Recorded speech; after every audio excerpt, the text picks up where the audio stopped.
Buenas, ¿cómo están? Bueno, primero que nada, bienvenidos a esta clase.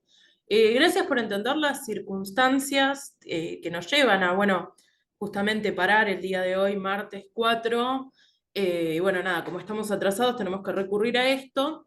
Pero bueno, les voy a comentar un poco por qué tomé la decisión de parar. Un poco igual se los vengo comentando desde que empezó el cuatrimestre. Pero es importante poner en evidencia lo que está pasando, la magnitud del ataque contra los salarios docentes, eh, para entender por qué estamos llevando a cabo esta medida y por qué probablemente la semana que viene también participemos de las clases públicas en Plaza de Mayo. En primer lugar, bueno, acá desde el sindicato docente se hicieron una serie de placas como para entender un poco esto, la magnitud del ataque contra nuestros salarios. Por ejemplo, que esto, digo, viene de rato, por lo menos desde finales de 2015, que el salario docente viene siendo destruido y se viene convalidando una quita salarial muy importante. Para que se den una idea en números concretos, en 2016, con el salario de un ayudante de primera con dedicación semi-exclusiva, que hoy son 269.000 pesos, una persona que trabaja 20 horas semanales, un docente, que para ser ayudante de primera además tenés que estar graduado de alguna carrera de la universidad, eh, gana hoy 269.000 pesos. Ese mismo ayudante, en enero de 2016, podía comprar 191,4 kilos de pan con ese sueldo. Obviamente el sueldo era otro, ¿no? Mientras que en abril de 2024, con el mismo salario, solo se podían comprar 113 kilos. Para entender cómo el aumento y la inflación no se convalidan con nuestros salarios. Eh, Alquilar, la mayoría de los docentes alquilamos. Hoy, el salario de un ayudante de primera con dedicación semi-exclusiva no alcanza ni siquiera para alquilar un dos ambientes en la ciudad de Buenos Aires. Mismo con yerba. En enero de 2016, el salario de un ayudante de primera con dedicación semi-exclusiva alcanzaba para comprar casi 170 kilos de yerba.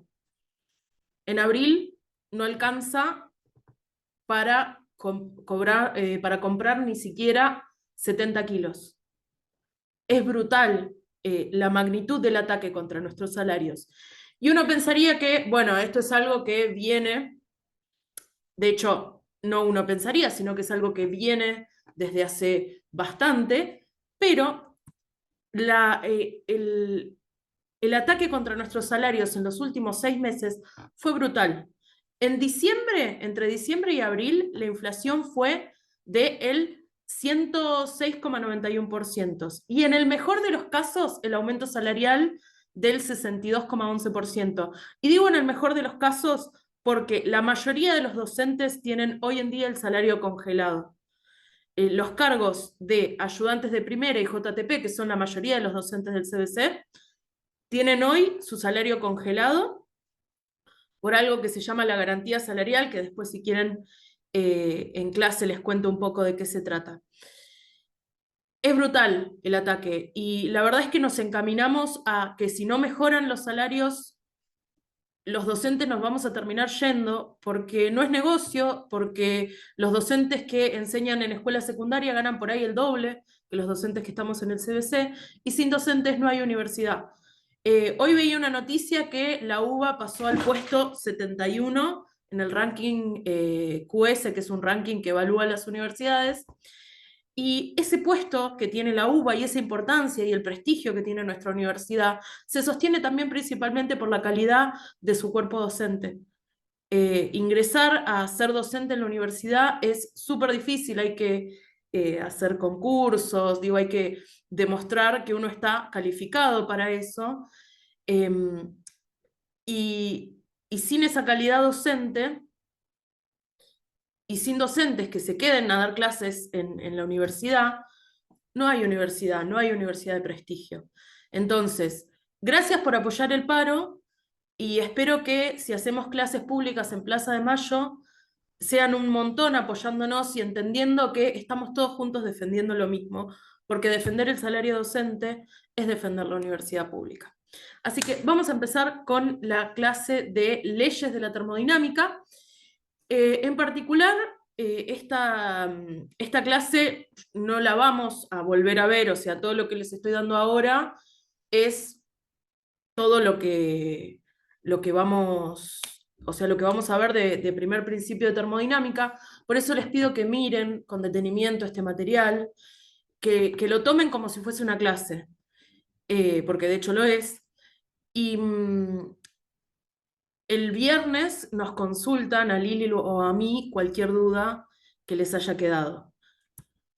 Bueno, en primer lugar, siempre que pienso en las leyes de la termodinámica, pienso en Homero diciendo, Lisa, en esta casa obedecemos las leyes de la termodinámica, como si fuese algo que no se puede obedecer. Las leyes de la termodinámica son leyes fundamentales que van a estar siempre. Antes de empezar con las leyes de la termodinámica, tenemos que hacer un repaso un poco de lo que son los gases ideales. Esto seguramente ya lo han visto en química del CBC, ya lo han visto por ahí en el secundario o en otras materias, pero tenemos que repasarlo porque para entender esto hay que entender gases ideales. ¿Y qué es un gas? Vamos a considerar que un gas es una sustancia que está en estado gaseoso. ¿Se acuerdan que la clase anterior habíamos visto los estados de agregación? Bueno, un gas es algo que está en estado gaseoso a temperatura y presión ambiental. Y a menos que me indiquen lo contrario, vamos a suponer que los gases son ideales, ¿sí? Esto ya escapa un poco lo que tienen que saber de la materia, pero consideramos que un gas se comporta de forma ideal cuando las partículas que forman el gas no interactúan entre sí. Bueno, tenemos compañía. Esto va a suceder, ella es Isabel, esto va a suceder a lo largo de toda la clase, porque Isabel es muy curiosa. Bueno, entonces decíamos que suponemos que los gases tienen comportamiento ideal cuando las partículas no interactúan entre sí.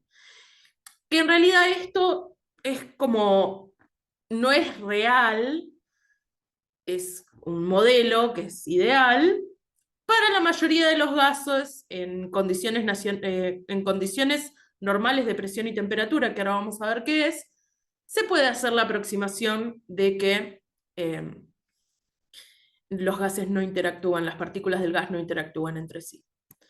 Bueno, entonces, cuando en física hablemos de el estado de un gas, vamos a hablar de tres variables: presión, volumen y temperatura. Si yo digo, quiero saber cuál es el estado de un gas, tengo que definir cuál es su presión, tengo que definir cuál es su volumen y cuál es su temperatura. Y si yo mantengo constante la masa del gas, o sea, no agrego más gas o no retiro gas del recipiente, tengo un recipiente cerrado, siempre se va a cumplir que la presión, yo mantengo constante la mezcla de un gas y hago una transformación, o sea, cambio de un estado a otro, siempre se va a cumplir que la presión en el primer estado por el volumen en el primer estado dividido la temperatura en el primer estado va a ser igual a la presión en el segundo estado por el volumen en el segundo estado dividido la temperatura en el segundo estado. Estas son las leyes de los gases, que esto seguramente lo habrán visto con más detalle en química. Si ustedes se fijan, o sea, si yo mantengo alguna de las variables constantes, puedo llegar a las leyes de los gases. Pensemos que yo tengo la presión constante. Si tengo la presión constante, significa que la presión 1 es igual a la presión 2. O sea que si tenemos algo de los dos lados que es igual y en los dos lados se está multiplicando, yo puedo directamente cancelar esto. O sea, pasar dividiendo en realidad el P2. P2 se cancela con P1 y me queda que el volumen en el estado 1 dividido la temperatura en el estado 1 es igual al volumen en el estado 2 dividido la temperatura en el estado 2. Entonces, yo sé que a presión constante tengo esto. Y lo mismo puedo pensar para volumen constante. Digo, si mantengo el volumen constante, puedo cancelar la variable volumen y me queda que la presión en el estado 1 sobre la temperatura en el estado 1 es igual a la presión en el estado 2 sobre la temperatura en el estado 2. Lo mismo con temperatura constante, ¿sí? Entonces, ustedes pueden anotarse en su hoja de fórmulas esta ecuación generalizada o pueden anotarse las tres leyes de los gases, es lo mismo. Bien. Además de las leyes de los gases, yo puedo entender la relación entre cuatro variables en el caso de un gas ideal. Presión, volumen, temperatura y N, que es el número de moles. ¿Sí? La presión por el volumen va a ser igual a el número de moles por R. R es una constante universal de los gases ideales, que ya la vimos como 0,082 litros por atmósfera sobre Kelvin por mol, pero ahora además vamos a ver dos equivalencias que vamos a utilizar.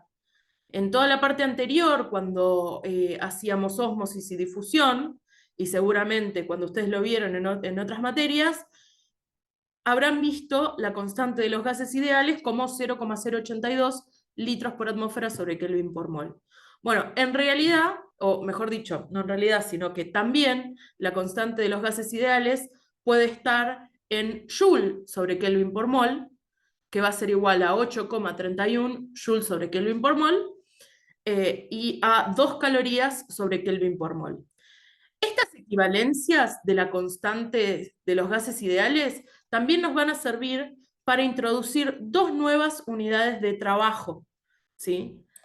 Ahora vamos a ver que lo que vamos a calcular va a ser el trabajo, y habíamos visto en la primera parte de la materia que el trabajo se calculaba en joules, que es igual a newton por metro. Bueno, además, tengo dos nuevas unidades de trabajo que van a ser el litro por atmósfera y, bueno, la caloría, que ya sabemos a cuánto equivale.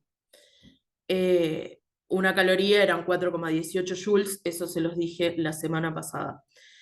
Entonces, no son dos, es una. Y es que 0,082 litros por atmósferas equivalen a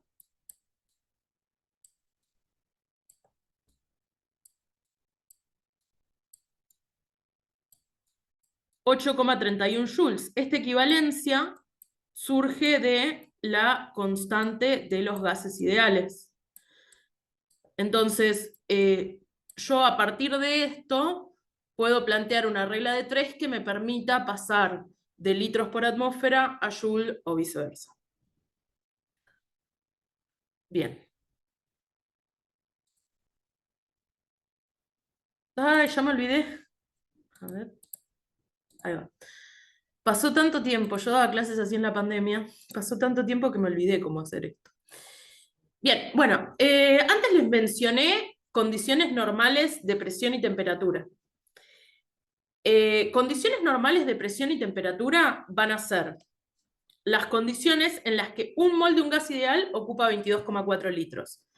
Cuando me hablen de presión normal, yo tengo que saber que me están diciendo que la presión es una atmósfera.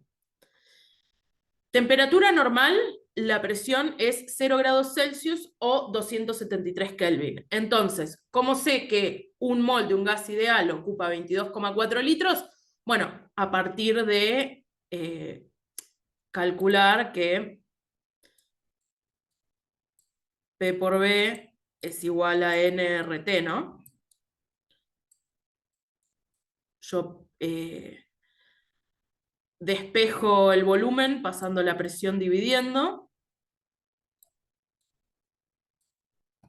y si reemplazo N con un mol, R con 0,082 litros por atmósfera sobre Kelvin por mol, y T por la temperatura normal, 273 Kelvin, y P por la presión normal, 1 atmósfera, el resultado de hacer esta cuenta me va a dar 22,4 litros, que es el volumen de un mol de un gas ideal. Bien.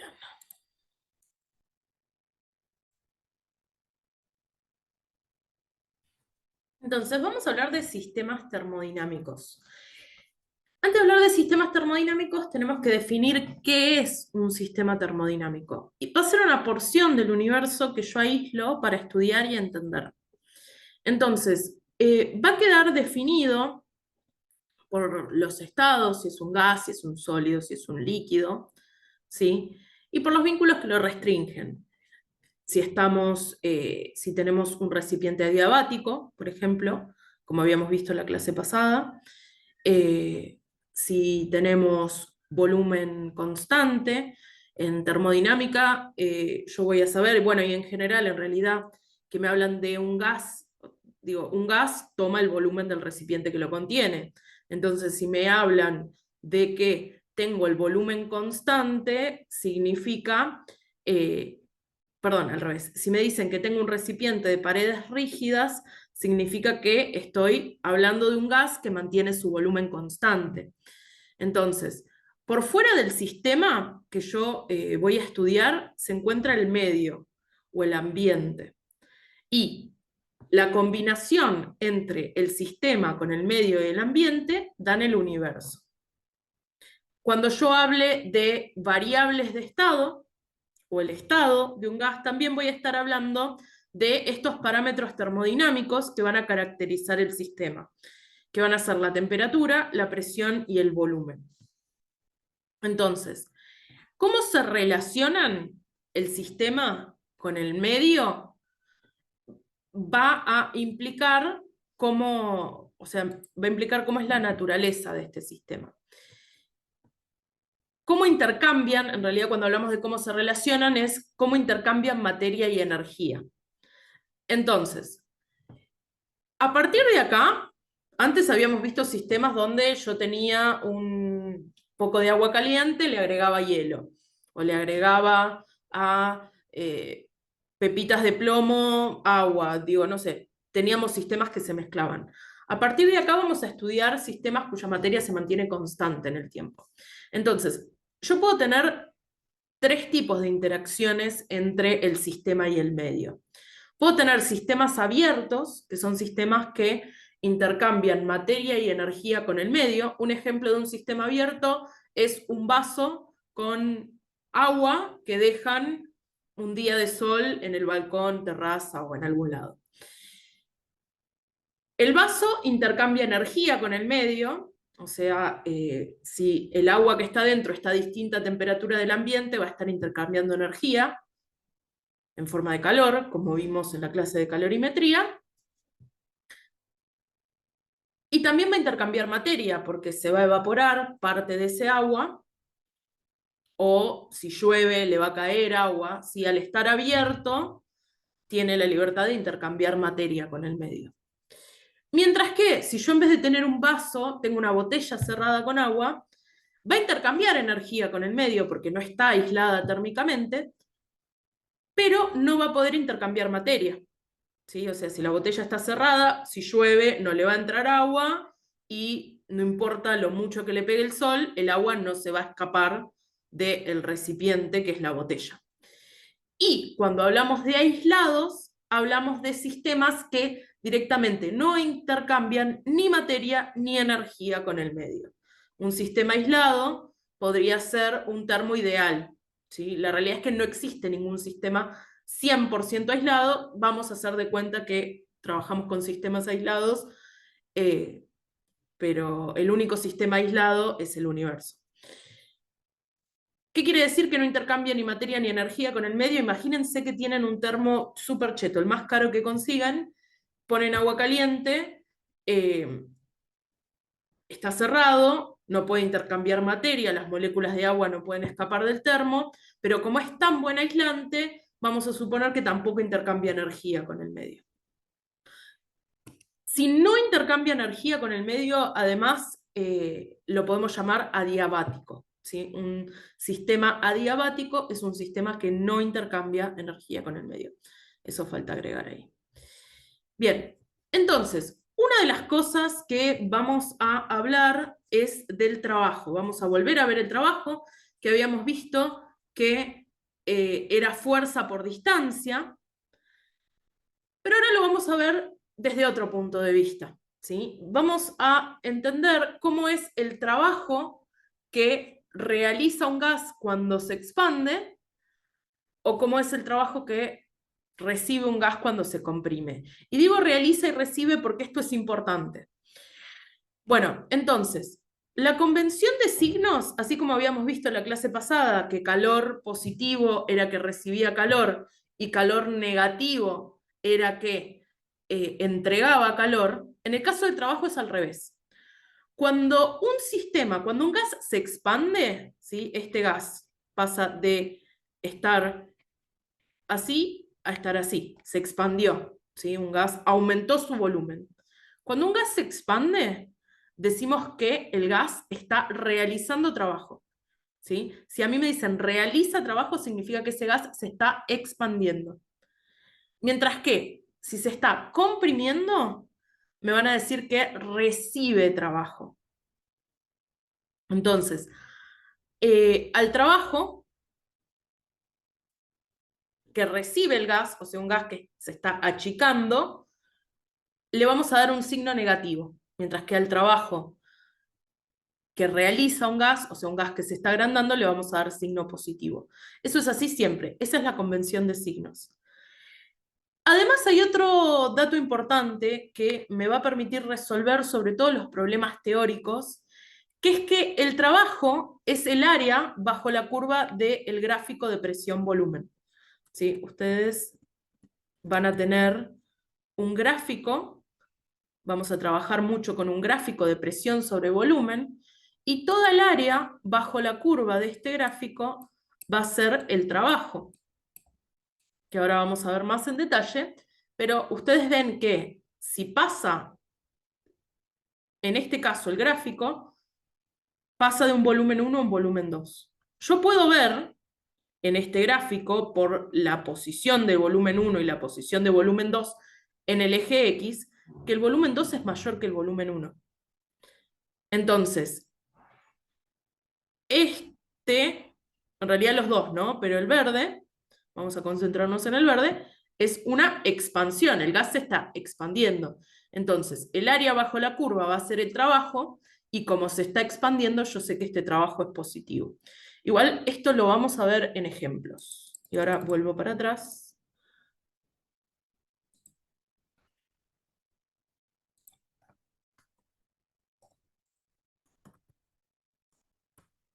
Bien, entonces, las unidades en las que voy a tener el trabajo van a depender en qué unidad coloco la presión, el volumen y R. Y acá les puse la equivalencia, que ya les había dicho antes, del litro por atmósfera. Si ustedes hacen la regla de 3 que les mencioné para 1 litro por atmósfera, les va a quedar que 1 litro por atmósfera equivale a 101,3 joules. Bien. Bueno, entonces, el trabajo vamos a considerar que es la energía transferida entre un sistema y el entorno sin que necesariamente exista una diferencia de temperatura. Y esto es un resumen de la condición de signos. Si el sistema realiza trabajo porque se está expandiendo, o sea, el volumen final es mayor que el inicial, ese trabajo es positivo. Si recibe trabajo porque se está comprimiendo, o sea, el volumen final es menor que el inicial, ese trabajo es negativo. Y si recibe calor, el calor es positivo, si entrega calor, el calor es negativo. Eso lo habíamos visto la vez pasada. Siempre voy a usar la misma convención de signos. Cuando en la primera parte de la materia decíamos que el signo lo ponían ustedes de acuerdo al sistema de referencias, bueno, en termodinámica no. En termodinámica estos son los signos. Bien, bueno, entonces, vamos a estudiar transformaciones entre estados de los gases. Siempre que hablemos de una transformación, vamos a estar hablando del cambio de un estado a otro, ¿sí? De una presión y un volumen, por ejemplo, en este caso, de una presión 1 y un volumen 1 a una presión 2 y un volumen 2. Entonces, el gráfico va a ser principalmente lo que nosotros vamos a estudiar a la hora de entender estas transformaciones. Es muy probable que tengan o que en el examen por lo general aparecen problemas con gráficos. Puede que no, pero por lo general suelen aparecer problemas con gráficos. Entonces, Esto era lo que les comentaba de el trabajo realizado, recibido por un sistema, que va a ser el área bajo la curva. Obviamente ustedes el área de esta curva no la pueden calcular porque no hay un área que yo pueda calcular geométricamente así. Lo del área va a ser para triángulos, para rectángulos, pero tienen que tener en cuenta que yo puedo, digamos, pensemos en esta transformación. Yo tengo una presión inicial y un volumen inicial y paso a un estado final. Esta flechita me indica la dirección de la transformación. ¿Sí? Tenemos que sacarnos de la cabeza el chip que teníamos en la primera parte, donde veíamos en función del tiempo, entonces donde todas las evoluciones eran siempre hacia la derecha, sino que ahora, digo, puede ser que yo tenga una evolución hacia la izquierda. ¿Y cuál va a ser? ¿O qué me va a indicar cuál es la dirección de la evolución? Bueno, el pasaje del estado inicial al estado final con esta flechita. ¿Sí? La flechita, por ejemplo, acá vemos que la flechita va hacia la derecha, entonces la evolución es hacia la derecha, acá va hacia la izquierda, entonces la evolución es hacia la izquierda. Puede ser hacia arriba y hacia abajo, porque hay algo que no les mencioné, bueno, ya se los voy a mencionar igual, que es lo que pasa cuando el volumen es constante. Bueno, entonces, yo puedo calcular el trabajo como el área bajo la curva.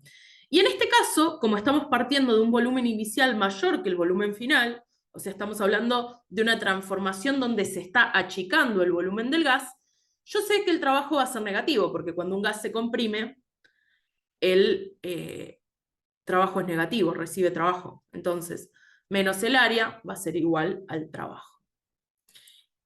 Bien, ¿qué es lo que pasa cuando yo mantengo el volumen constante?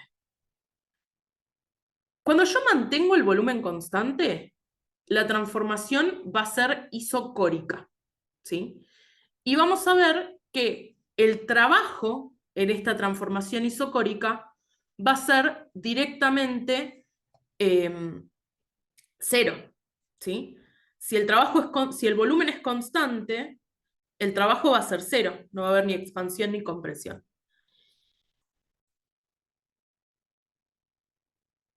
Si la transformación es isobárica, isobárica quiere decir que es una transformación que se da con presión constante, ¿sí? Donde la presión interna del gas en la mezcla va a estar en equilibrio con la presión externa.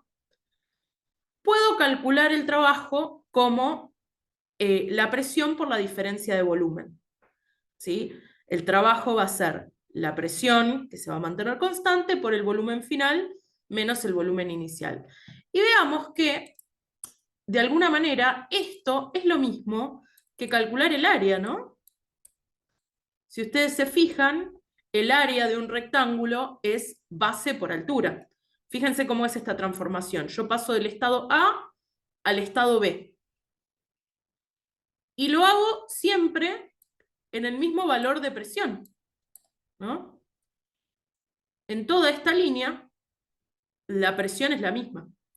Entonces, yo paso del estado A, que va a tener un volumen de A, al estado B, que va a tener un volumen de B, ¿no? Acá no hay ninguna flechita, pero bueno, suponiendo que la transformación es en la dirección de la flechita que les marqué ahí con rojo. ¿Esto qué significa? Que yo puedo calcular el trabajo diciendo que, bueno, como la presión de 1 por el volumen de B, el volumen final, menos el volumen de A, que es el volumen inicial. Y yo sé que este trabajo va a ser positivo porque el delta B es positivo. Fíjense que la presión siempre es positiva. Entonces, si esto es positivo, el trabajo es positivo. Si esto es negativo, el trabajo es negativo. Ahí un poco pueden ver esto que les mencionaba de los signos.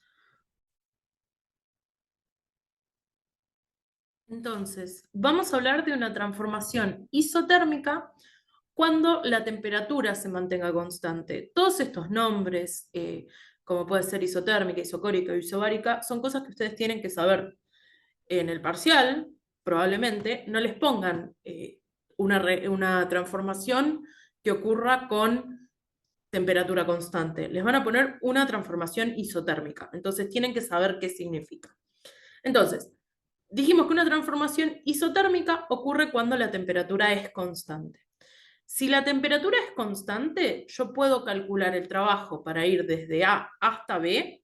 O sea, fíjense que estoy yendo a un estado donde el volumen es más chico, a un estado donde el volumen es más grande, y donde la presión es más grande, a donde la presión es más chica. Esto por ahí se acuerdan de leyes de los gases, cuando yo mantenía la temperatura constante y agrandaba el volumen, lo que pasaba era que bajaba la presión. Bueno, en este caso, yo voy a poder calcular el trabajo. Como se trata de una expansión, ¿sí? El volumen de B es más grande que el volumen de A. Este trabajo tiene que ser positivo. Esto lo vamos a poder sacar también a partir de esta ecuación, que entre paréntesis, las unidades en las que esté el trabajo van a estar determinadas por R. ¿Sí? Yo voy a poder calcular el trabajo a partir de esta ecuación y las unidades en las que esté el trabajo van a estar determinadas por R. Si R está en Joule sobre Kelvin mol, entonces el trabajo va a estar en Joule. Si R está en litros por atmósfera sobre Kelvin mol, el trabajo va a estar en litros por atmósfera. Esta ecuación me dice que el trabajo es igual a N, que es el número de moles, por la constante de los gases, por la temperatura que va en Kelvin. Ojo con ponerla en Celsius, la temperatura en esta ecuación va en Kelvin porque no es una variación de temperatura. Recuerden lo que dijimos en las clases. Si la temperatura es... o sea, si no se trata de una variación de temperatura y es la temperatura como temperatura, sí o sí tienen que usar Kelvin. ¿Qué unidades de volumen? Es lo mismo mientras las dos sean igual. O sea, la ecuación me dice que N por R por T por el logaritmo natural de BB sobre BA y L es igual a NR por T por el logaritmo natural de PA sobre PB. Si el volumen es el mismo, ¿no? Perdón, no el volumen es el mismo. Si las unidades son las mismas, por ejemplo, metro cúbico sobre metro cúbico, directamente se cancela. Litro sobre litro, se cancela. ¿Sí? Entonces lo que tienen que fijarse es que tanto las unidades de volumen o de presión sean las mismas, independientemente de cuál sean. ¿Sí? No tiene que ver el R que usamos con estas unidades, porque al tratarse de un cociente no pasa nada. Bien. Ahora, ¿qué es lo que pasa con esta ecuación? Hay veces que les van a dar esta ecuación y hay veces que van a tener que calcular o estimar si es positivo o negativo un trabajo a partir de datos, ¿no? Bueno, en este caso, lo que sabemos es que el logaritmo natural de una X, esto repaso de matemática, si la X es mayor que 1, el logaritmo natural es positivo.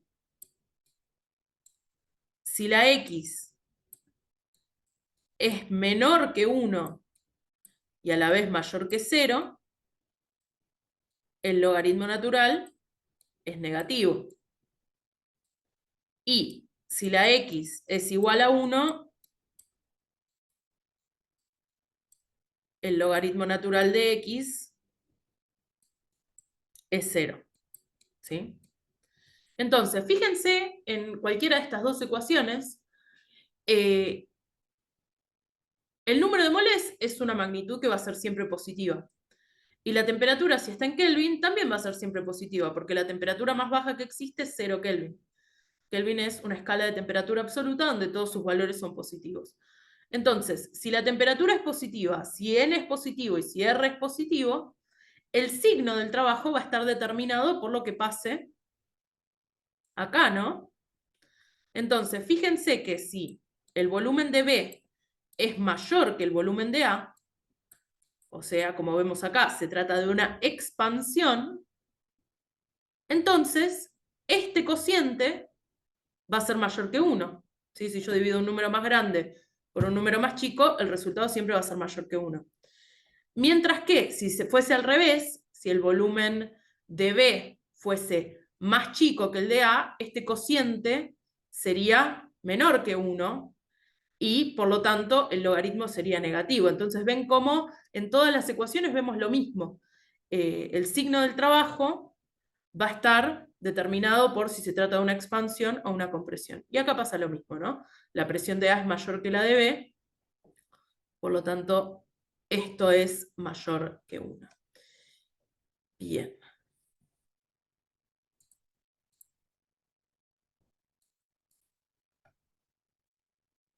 Bueno, estas curvas, o sea, en el gráfico de presión-volumen, la curva donde la temperatura es constante se llama isoterma. Entonces acá podemos ver tres isotermas.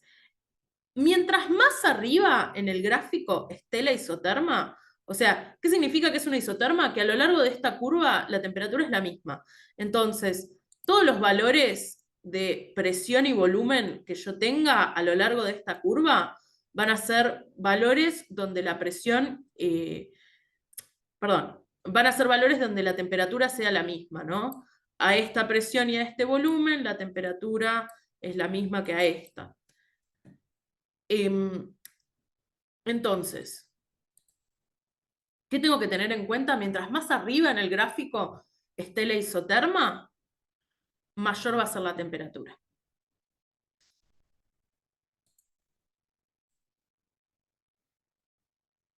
Bueno, otro de los parámetros de los que vamos a hablar es la energía interna.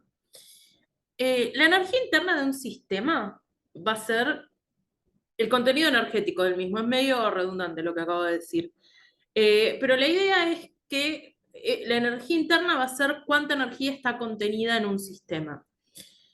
En un sistema gaseoso, la variación de energía interna depende solo de la temperatura. Y hago énfasis en que es en un sistema gaseoso, sobre todo por los ejercicios de choice que son teóricos, donde puede ser que les digan en un sistema líquido la variación de energía interna depende de la temperatura y ustedes tengan que decidir si eso es verdadero o falso. Y cuando estamos hablando de sistemas líquidos, sólidos, donde puede haber cambios de estado, ya la cosa se ensucia un poco, ya no es todo tan perfecto como en los gases. Entonces, estamos hablando de un sistema gaseoso. En un sistema gaseoso, la energía interna depende solo de la temperatura. Y además vamos a introducir un concepto nuevo, que es el concepto de función de estado. La energía interna es una función de estado. ¿Qué quiere decir que algo sea una función de estado? Que algo sea una función de estado quiere decir que solamente, digo, la variación de esta función de estado solamente depende del estado inicial y del estado final. No depende de qué es lo que pasa en el medio. Pensemos en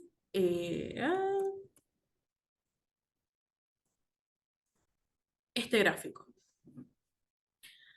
Yo tengo presión, volumen, tengo dos transformaciones. T1, o sea, hablemos de la transformación roja y la transformación verde. Si yo quisiera pensar en el trabajo de la transformación verde, yo quisiera pensar en el trabajo de la transformación verde, yo sé que el trabajo es el área bajo la curva. O sea que el trabajo para la transformación verde vendría a ser esto que estoy marcando acá. Va a tener un área, obviamente yo con las herramientas que tengo, este área no la puedo calcular. Ahora imagínense que pensamos en el trabajo de la transformación roja. El área del trabajo de la transformación, perdón, bueno, el área de la transformación roja es esta que estoy marcando en rojo, ¿no? Entonces, fíjense que podemos ver claramente que el área de la transformación verde es más grande que el área de la transformación roja. Lo vemos muy claramente. ¿Qué nos está diciendo esto?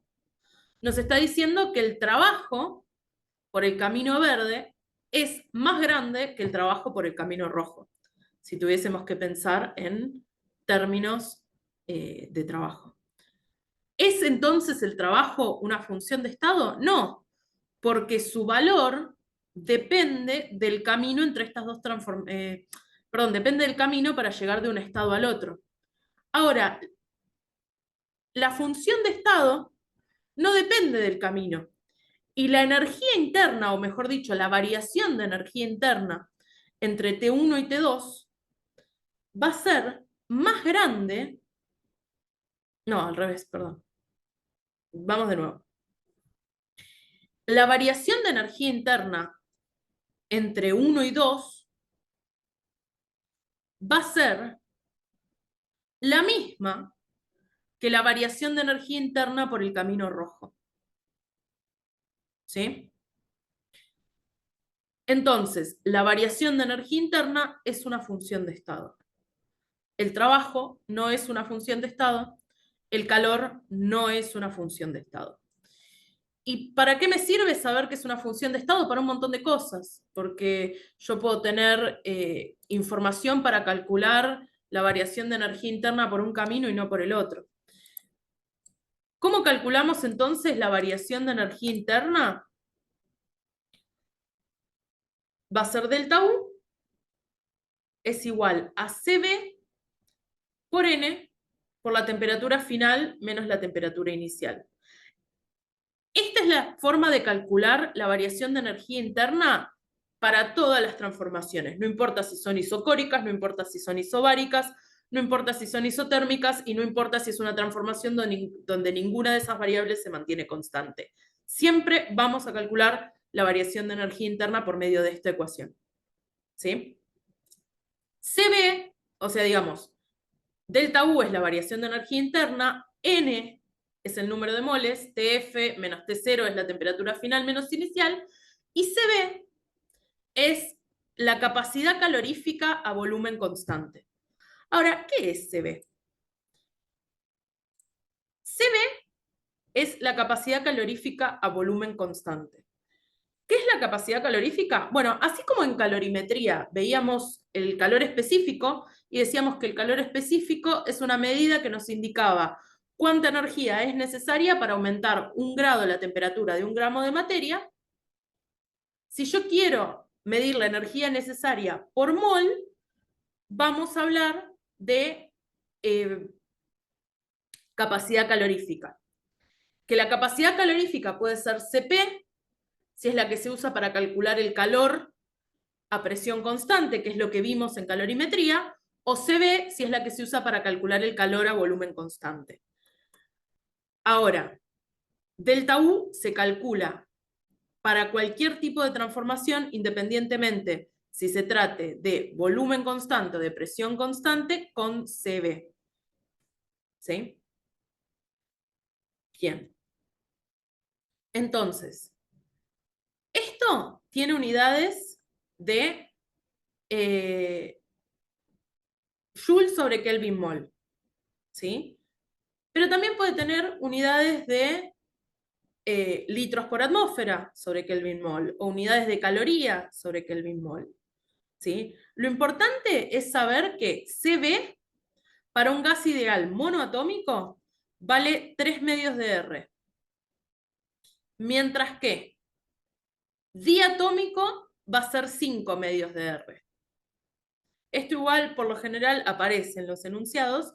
Y otra cosa que tienen que saber es que la relación entre Cp y Cb es esta. Cp menos Cb es igual a 1. O sea, si me dan Cb, por ejemplo, yo puedo calcular Cp. ¿Cómo hago? Despejo esto, ¿no? Paso el Cb sumando y el 1 restando. Cp menos 1 es igual a Cb. O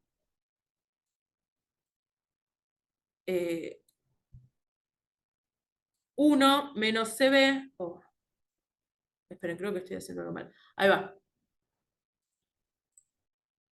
Cp es igual a 1 más Cb.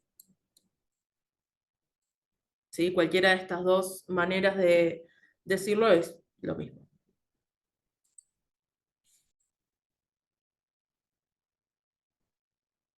Entonces, ahora vamos a hablar del primer principio de la termodinámica, ¿sí? Que ya es una de las últimas cosas que vamos a ver.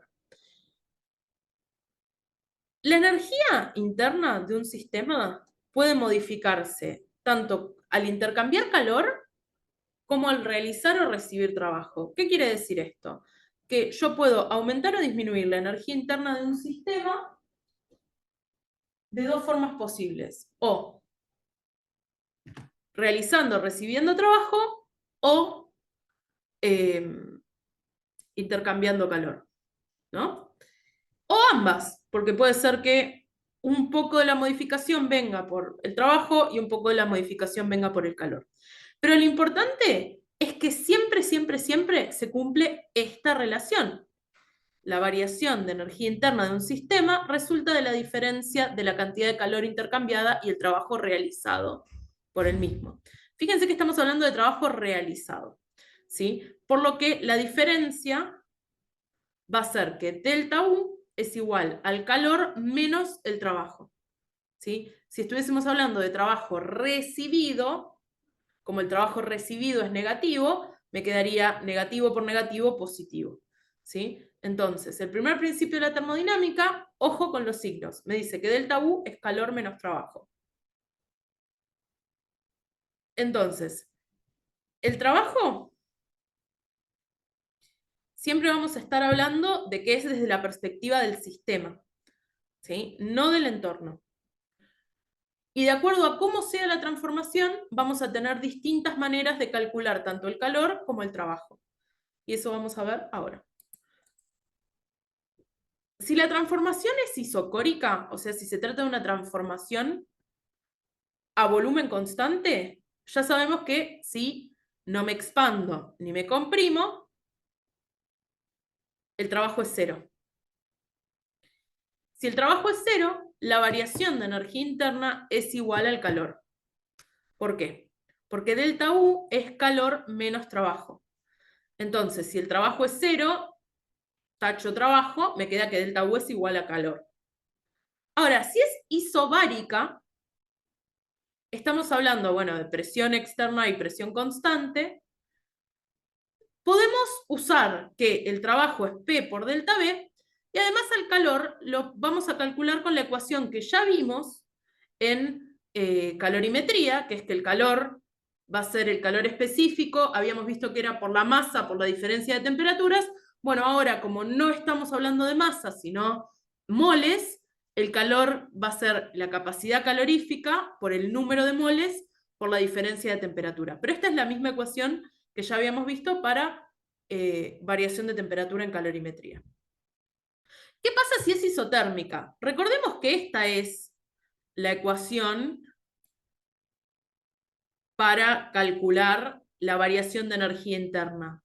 O sea que si la temperatura final es igual que la temperatura inicial, esto es cero.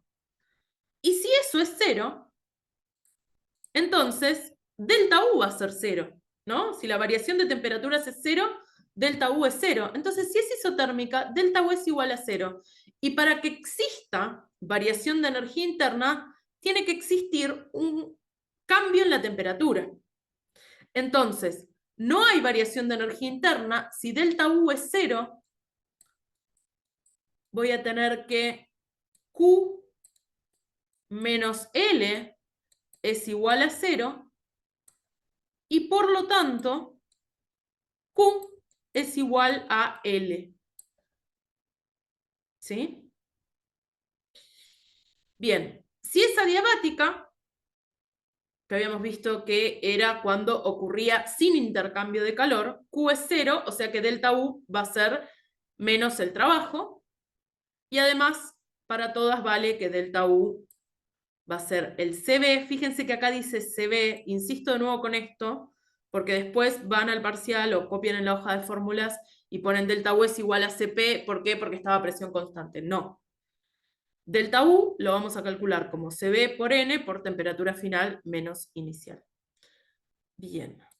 Y lo último que decimos teórico, y ahora nos metemos a hacer ejercicios, es el tema de los ciclos. Bueno, tenemos que hablar también ahora de qué es una transformación cíclica o qué es un ciclo termodinámico. Un ciclo termodinámico va a ser un ciclo que parta desde un valor 1 y vuelva a este valor 1. ¿Qué tengo que tener en cuenta? Bueno, primero, la variación de energía interna en todo el ciclo es cero. ¿Por qué? Porque la variación de energía interna vamos a llamar a esta transformación a esta transformación B, a esta transformación C y a esta transformación D. La variación de energía interna va a ser la variación de energía interna de A más la variación de energía interna de B más la variación de energía interna de C más la variación de energía interna de D, ¿no?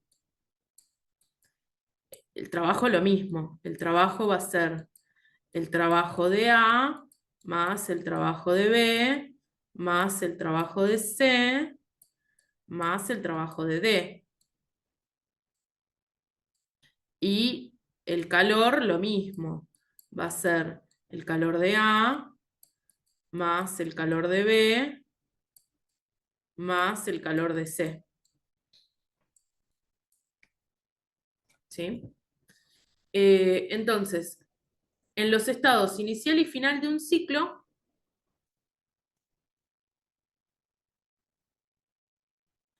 todo lo que sea funciones de estado, como delta U, va a ser cero. ¿Sí? ¿Por qué? Porque yo parto de 1 y vuelvo a 1. Ahora, calor y trabajo no son funciones de estado. Por lo tanto, su valor no va a ser cero. El calor es un poco más complejo eh, para calcularlo en cada paso, ¿sí? Lo vamos a poder relacionar con el primer principio de la termodinámica. El trabajo es más fácil. ¿Por qué? Porque el trabajo va a ser el área de la figura que yo tenga. O sea,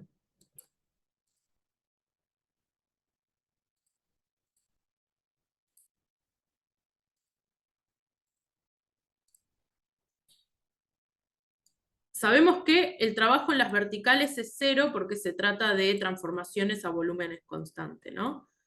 El trabajo en este ciclo va a ser el trabajo de A,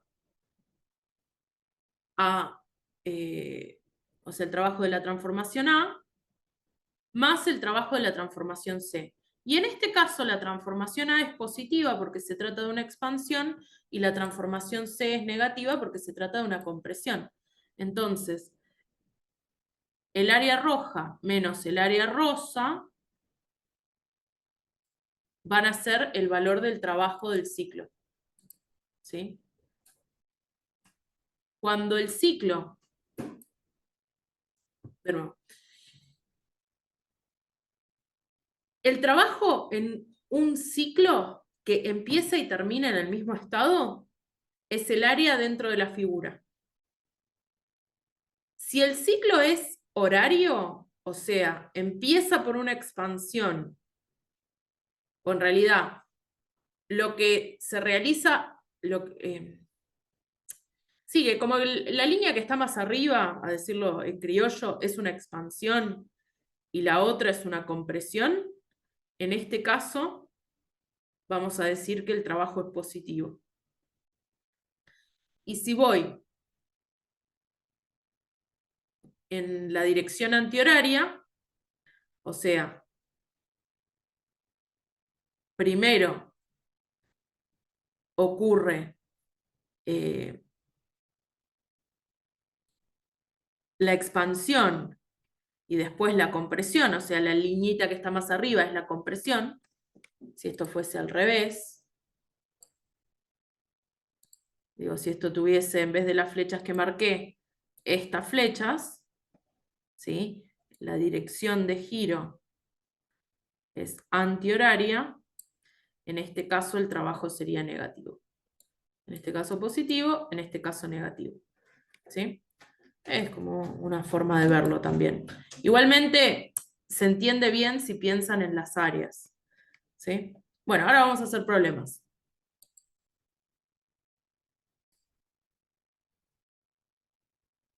Bueno, entonces...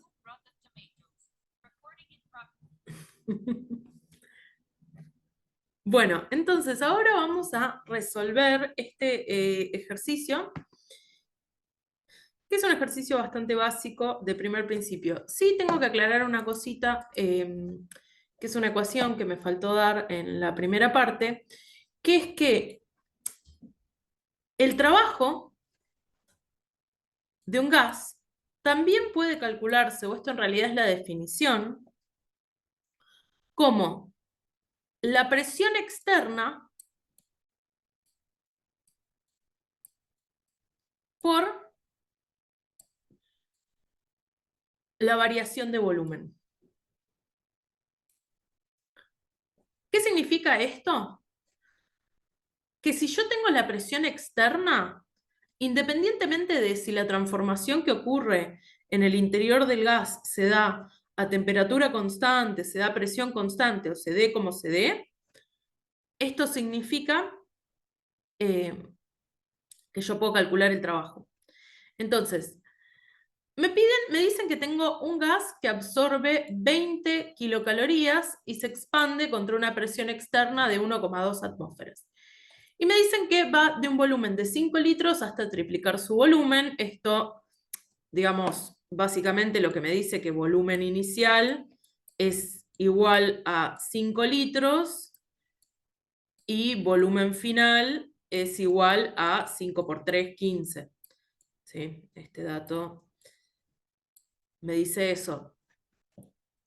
Después, yo puedo calcular el trabajo con esta ecuación. Me piden que calcule cuál es la variación de energía interna. Por el primer principio de termodinámica, yo sé que la variación de energía interna es igual a Q menos el trabajo. Entonces, si la variación de energía interna es igual a Q menos el trabajo lo puedo calcular y yo sé que el gas absorbe 20 kilocalorías. O sea que yo podría calcular la variación de energía interna directamente calculando cuál es el trabajo. Si me dicen que absorbe, esto significa que el sistema está ganando energía, por lo tanto el calor es positivo. Si me dijesen que cede, tendría que considerar que el calor es negativo. Bien, hecha esta aclaración, calculo el trabajo como 1,2 atmósferas por la variación de volumen, o sea, esto sería por 15 litros menos 5 litros, y esto me va a dar que el trabajo, esto es 10 por 1,2, el trabajo va a ser 12, ¿en qué unidades? Litros por atmósfera. Y vuelvo a insistir con las unidades porque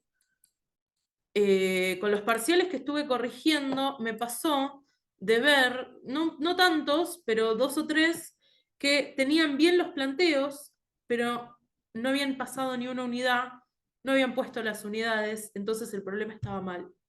Y ese punto directamente fue anulado. Entonces, importantísimo que a cada magnitud le asignen una unidad y vean bien cómo hacer el pasaje entre unidades. Bien.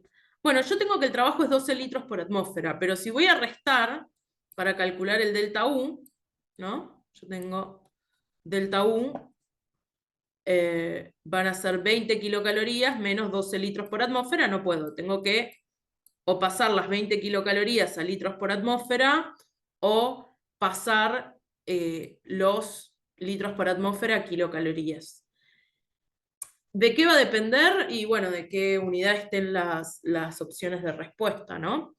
Si esto es que les toca un choice, si es que les toca un ejercicio a desarrollar y no les aclaran en qué unidad tienen que pedir la respuesta, pueden ponerlo en la unidad que quieran, no hay problema. Bien, voy a pasar esto a calorías. Yo sé que por la equivalencia de R, 0,082 litros por atmósferas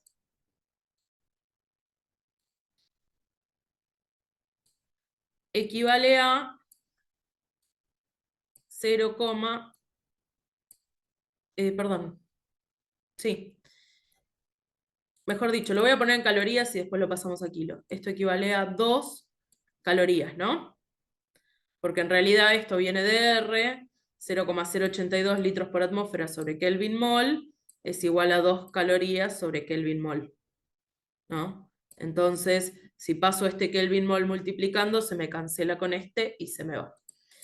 Bien, entonces, si planteo una regla de 3, puedo plantear que 0,082 litros por atmósfera equivalen a 2 calorías, entonces 12 litros por atmósfera equivalen a X calorías.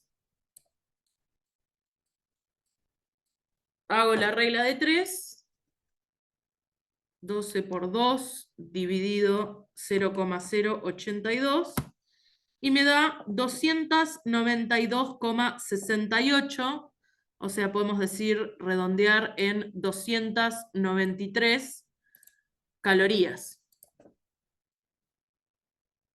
Que pasado a kilocalorías es 0,293 kilocalorías. Recuerden que si yo quiero pasar de una unidad más chica a una unidad de kilo, lo que voy a tener que hacer es dividir por 1000 o multiplicar por 10 a la menos 3.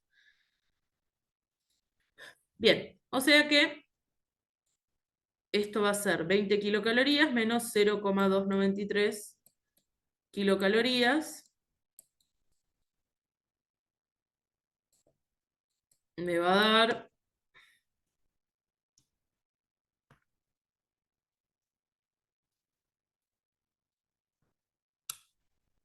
19,7, en realidad 19,707.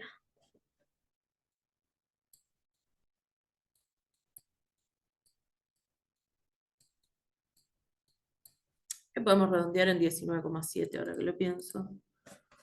Kilocalorías. Bueno, este es un ejercicio de lo más básico. Por lo general, los ejercicios van a ser un poco más complejos. Y continuamos. Bueno, ahora vamos a hacer algunos ejercicios, algunos ejemplos y ejercicios de parcial, como para poder entender un poco mejor esto del primer principio de la termodinámica, el trabajo, etc. Me dicen que tengo un gas que pasa de un estado a un estado C. Y lo hace por dos caminos. Uno es pasando por un estado intermedio B y el otro pasando por un estado intermedio D. Y me dicen que delta U son las variaciones de energía interna y L los trabajos realizados por el gas sobre el medio exterior. Entonces, si ustedes se fijan, me piden que determine cuál de las siguientes relaciones es correcta. Fíjense que nosotros tenemos dos caminos. Pasamos por D o pasamos por B. Pero en términos de el estado del gas, salgo desde A y llego hasta C.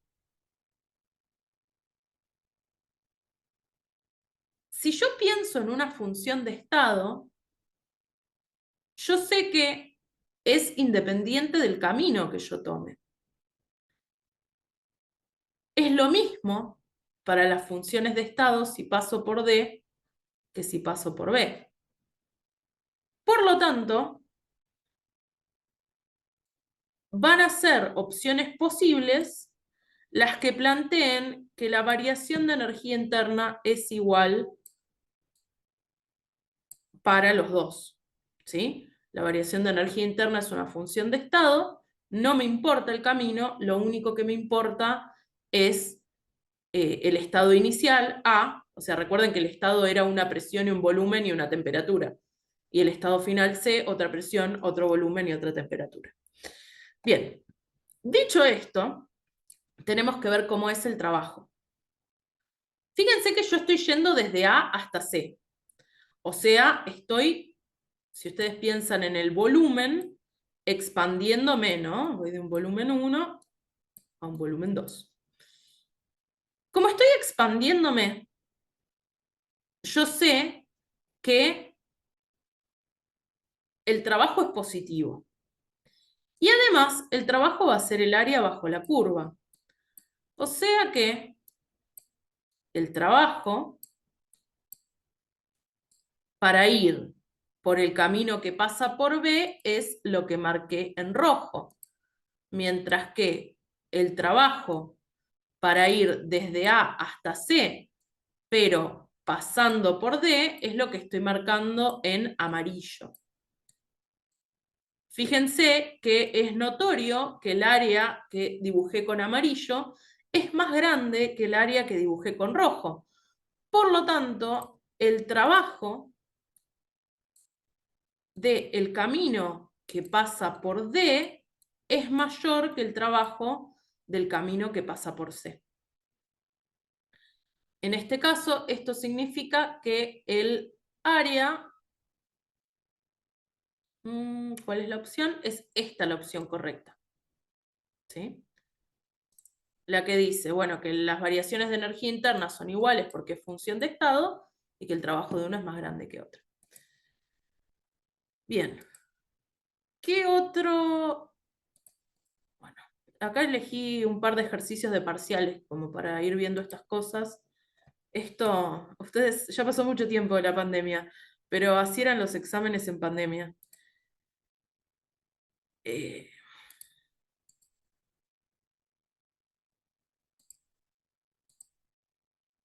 bien. Me dicen que tengo un mol de gas ideal monoatómico entre los estados A y C, o sea que evoluciona entre A y C, pasando por 1 y pasando por 2. Es bastante parecido al anterior.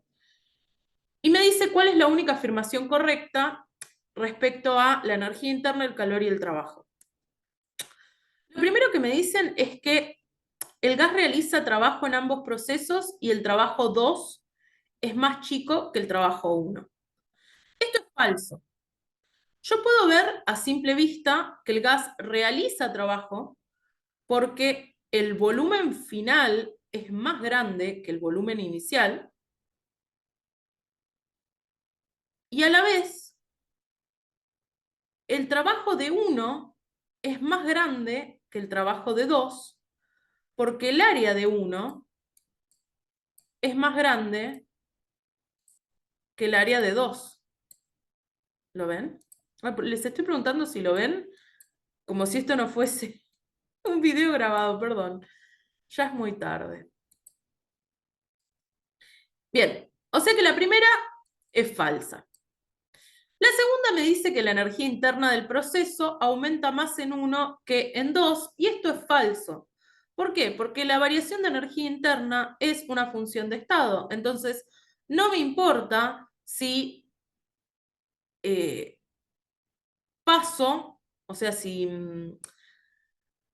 realizo más trabajo o menos, no me importa si paso por esta esquinita o si voy directo, porque directamente me importa el estado inicial y el estado final. Entonces, esta también es falsa. Me dice que el gas absorbe calor en ambos procesos y el calor de uno es mayor que el calor de dos. Bueno, yo sé que la variación de energía interna es el calor menos el trabajo.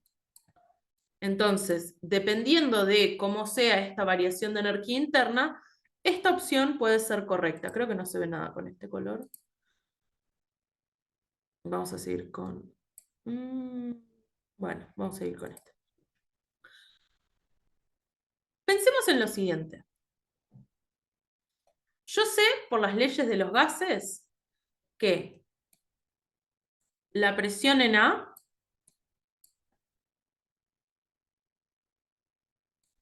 dividido, o mejor dicho, la presión en A por el volumen en A dividido la temperatura en A es igual a la presión en C por el volumen en C dividido la temperatura en C. Entonces, si yo quisiera saber cómo se relacionan las temperaturas en A y en C para saber cómo es delta U, lo único que tengo que hacer es reemplazar los datos que tengo de este gráfico en esta ecuación.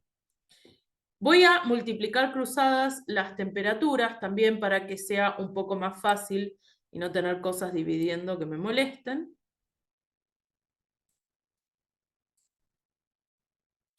Acá lo que hice fue, creo que lo hice antes o no, no sé qué clips estoy guardando, qué clips no, pero lo que hice fue pasar multiplicando TC y pasar multiplicando TA.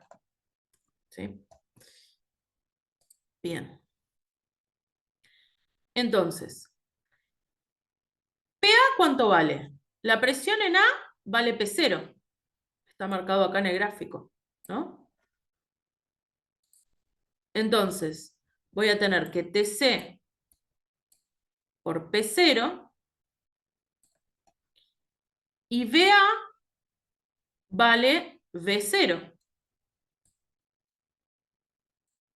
Esto va a ser igual a 2V0, porque, o mejor dicho, esto va a ser igual a PC, la presión en C es 1/2 de P0, este dato me lo da el gráfico,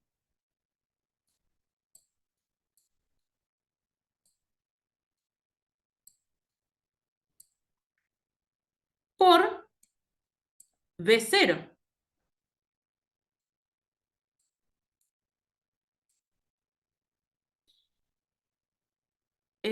Perdón, por 2V0, porque el volumen en C es 2V0.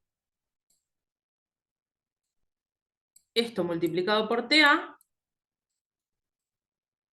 Y fíjense que 1/2 se me cancela con el 2, ¿no? 2 dividido 2, o 2 por 1/2, me da 1.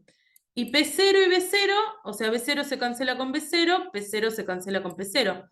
Me queda que TC es igual a TA. Si TC es igual a TA, eso significa que delta T es 0. Y cuando veíamos variación de energía interna, decíamos que la variación de energía interna dependía exclusivamente de la temperatura. O sea que la variación de energía interna, que la calculábamos como CB por el número de moles por delta T, si este delta T es 0, la variación de energía interna es 0. Si la variación de energía interna es 0 y la variación de energía interna es el calor menos el trabajo, esto significa que el calor va a ser igual al trabajo. Entonces, si el trabajo de 1 es mayor que el trabajo de 2, esto implica que el calor de 1 va a ser mayor que el calor de 2.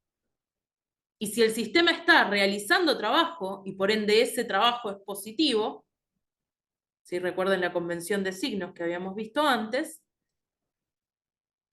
eso significa que el calor 1 es positivo, al igual que el calor 2, y eso significa que esta es la opción correcta. ¿Sí? Bien, y después podemos charlar un poco y desmentir estas dos. Bueno, esto es claro, más allá de que ya calculamos que delta U es 0, delta U es función de estado, entonces nunca va a ser distinta para dos procesos que parten de un estado y terminan, o sea, yo tengo dos procesos que parten de la misma salida y llegan a la misma llegada. Entonces su variación de energía interna va a ser igual. Y esta podría ser, uno por ahí está medio distraído y dice, L1 es mayor que L2 por el área, pero esta palabra lo cambia todo. Me dicen que el gas recibe trabajo y yo sé que un gas reciba trabajo implica que ese trabajo es negativo, implica que está ocurriendo una compresión y no es lo que ocurre acá. Bien.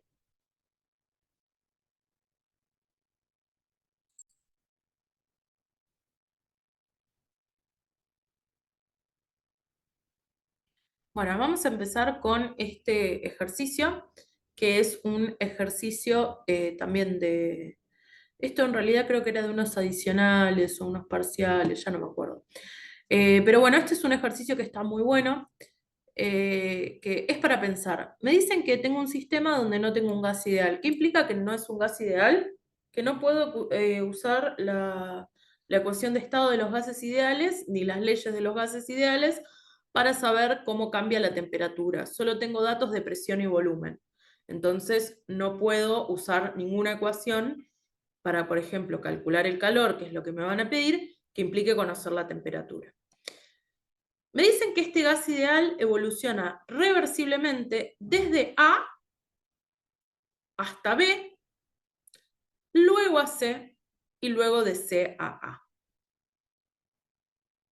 Y me dicen que en la evolución AB disminuye la energía interna en 200 joules y en BC aumenta en 300. Entonces, me piden que encuentre cuál es el trabajo intercambiado en el tramo CA y si el sistema entrega o recibe ese trabajo y cuál es el calor intercambiado en el mismo tramo. Entonces, veamos lo siguiente. Para calcular el trabajo entre CA, yo lo único que tengo que hacer es calcular el área de esta figura.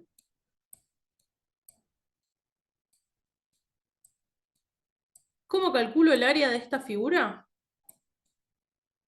Bueno, calculo el área de la figura de abajo, que va a ser, cada uno de estos cuadraditos mide 0,2. No sé si esto lo llegan a ver, pero fíjense que arranca en 0, 0,2, 0,4, 0,6.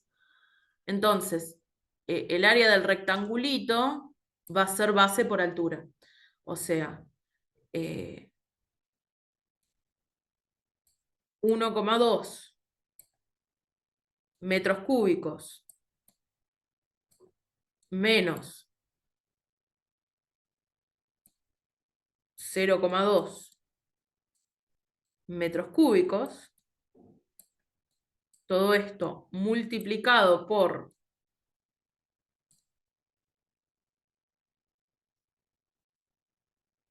100 pascales, me va a dar como resultado que el trabajo es 100. ¿En qué unidades? Bueno, tengo metro cúbico por pascal. Esto es unidades del sistema internacional, me va a dar joules. Lo hacemos rapidito. Metro cúbico por pascal, que si se acuerdan de la primera parte de la materia, era kilogramos sobre metro por segundo al cuadrado.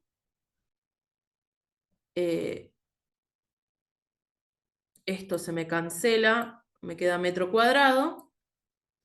Entonces fíjense que me queda metro cuadrado es metro por metro, ¿no? Si quieren, lo ponemos así. Y kilogramo por metro sobre segundo cuadrado, esto es Newton. Newton por metro es Joule. Entonces, me da el trabajo del rectangulito en 100 joules. Y ahora vamos a ver el trabajo del triángulo. El triángulo es base por altura sobre 2. O sea que tengo la base, que ya sabemos que es 1,2 metros cúbicos menos 0,2 metros cúbicos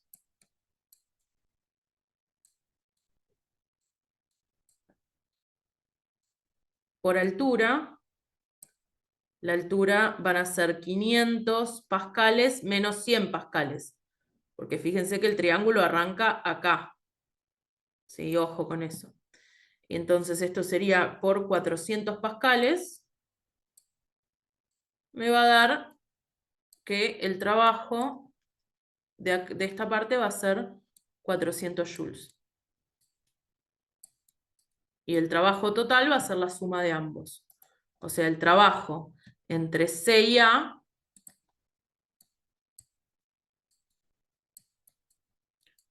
va a ser igual a 500 joules.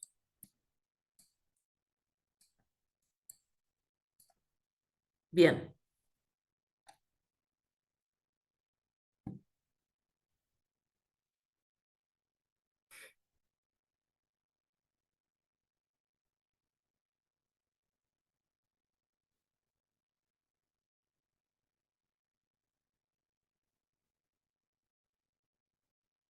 Perdón, ya estoy un poco cansada. Es mucho más laburo. Capaz no hice negocio con el paro. No, sí, siempre, siempre hay que parar. El trabajo entre CA es 500 joules. Bien, entonces, esta sería la primera respuesta, ¿no? Del trabajo intercambiado. Ah, no, perdón, cometí un error. Es base por altura sobre 2. Y esto va a ser 200 joules. Entonces, el trabajo, ahí está, el trabajo de CA va a ser 100 más 200 joules. Y en ambos casos es positivo porque de CA se trata de una expansión. Entonces yo calculé el área, si hubiese sido al revés, de A a C, ahí sí tendría que ponerle negativo, pero como se trata de C a A, yo directamente puedo decir que esto es 300 joules.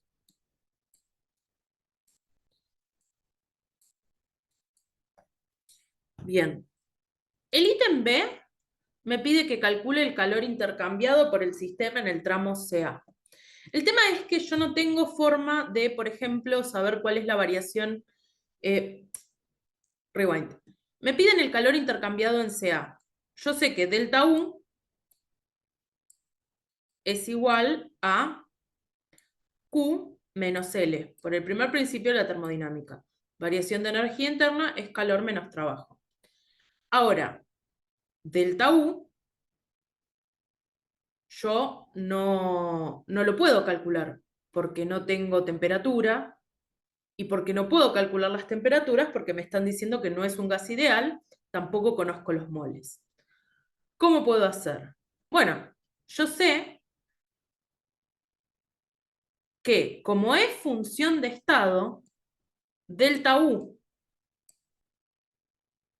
entre C y A es igual a delta U entre C, B, A. O sea, el camino inverso de lo que está marcado en el ciclo. Voy a borrar esto. El camino inverso de lo que estaba marcado en el ciclo, ¿no? Ahora, como es función de estado, también el camino inverso es lo mismo que menos delta U en ABC.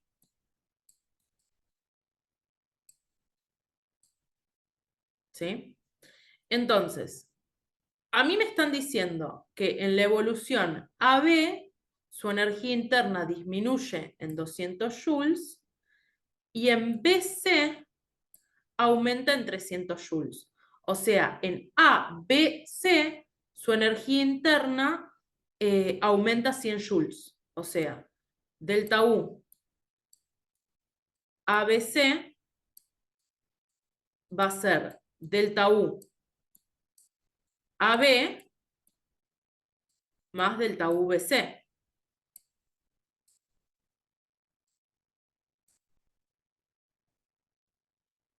Delta U AB, el problema me dice que son menos 200 joules. Porque me dice que disminuye en 200 joules. Y en BC aumenta en 300 joules. Más 300 joules, esto me da un total de 100 joules.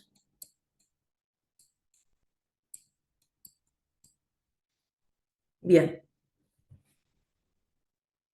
Entonces, la variación de energía interna para ir desde A hasta B y C es 100 joules. O sea que para ir de C a A va a ser menos 100 joules. Otra forma de pensarlo, si este razonamiento no les sale, es que si yo salgo de C y llego hasta C, la variación de energía interna en un ciclo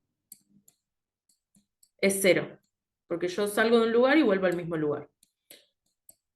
O sea que delta U de CA es más delta U de AB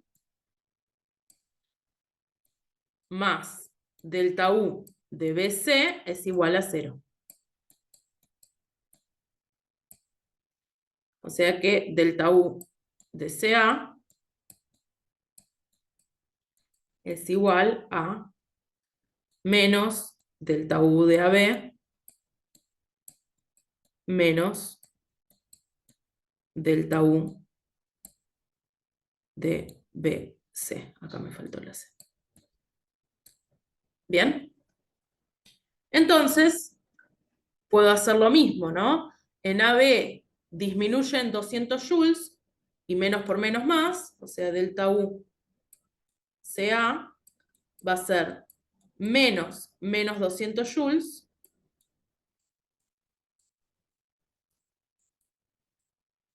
más, perdón, menos delta U de BC, que eran 300 joules. Y esto me da menos 100 joules, que era lo que habíamos dicho antes, ¿no? Que va a ser el opuesto a esta transformación. Cualquiera de las dos formas de pensarlo está bien. Bueno, borro. Creo que borré el dato que no tenía que borrar, que era 300 joules.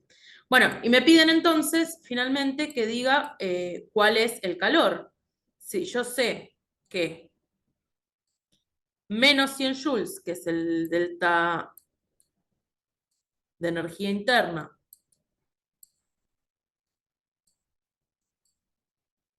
es igual al calor, que es la incógnita que estoy buscando, menos el trabajo, que el trabajo habíamos dicho que eran 300 joules, paso el trabajo sumando y me queda que menos 100 joules más 300 me da el calor, que va a ser 200 joules. Bien. Bueno.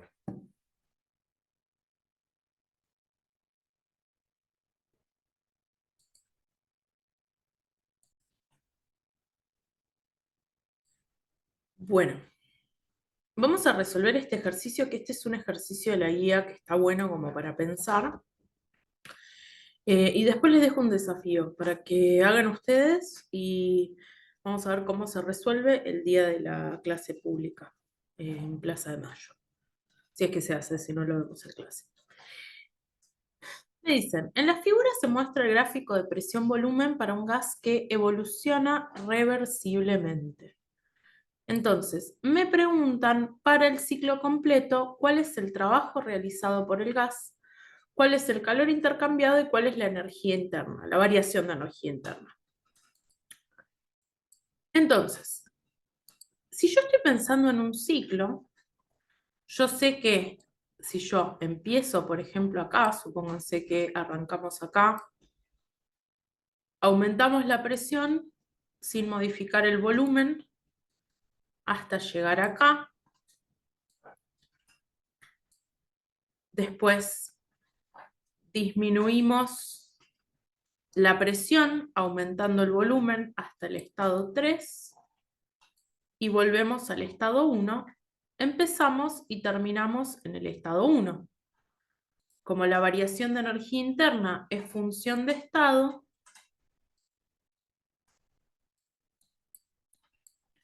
yo sé que es 0. Después, de 1 a 2, o sea, esto es en el ciclo, ¿no? La variación de energía interna es 0 en un ciclo, lo que significa que si la variación de energía interna es el calor menos el trabajo, y calor menos trabajo es igual a 0, paso el trabajo sumando, me queda que calor es igual al trabajo. O sea que el trabajo realizado y el calor intercambiado son iguales. En este ciclo, el trabajo va a ser el área del triángulo, ¿no? ¿Cómo me doy cuenta? Bueno, porque yo sé que el trabajo en el ciclo es el trabajo de 1 a 2 más el trabajo de 2 a 3 más el trabajo de 3 a 1.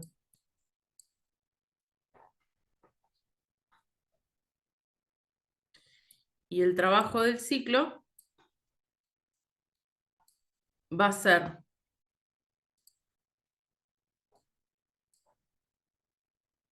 el trabajo de 1 a 2, como se trata de algo que evoluciona a volumen constante, es 0. El trabajo de 2 a 3 es el área de esta figura que voy a marcar.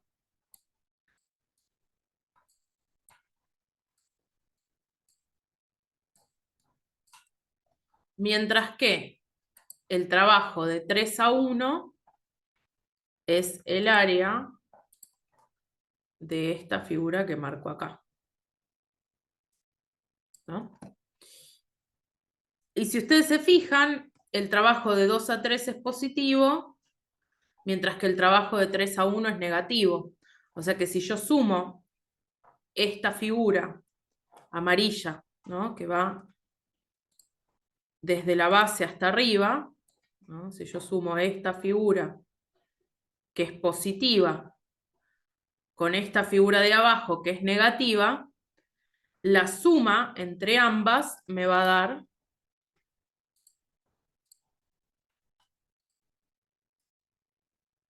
este triángulo. O sea que el trabajo del ciclo va a ser el área dentro del ciclo, que es el área de este triángulo. Y el área de este triángulo es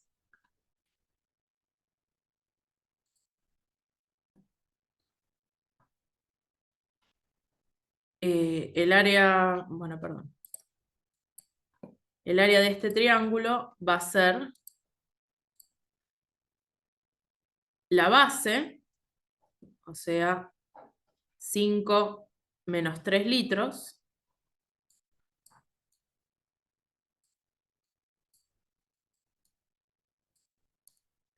por la altura,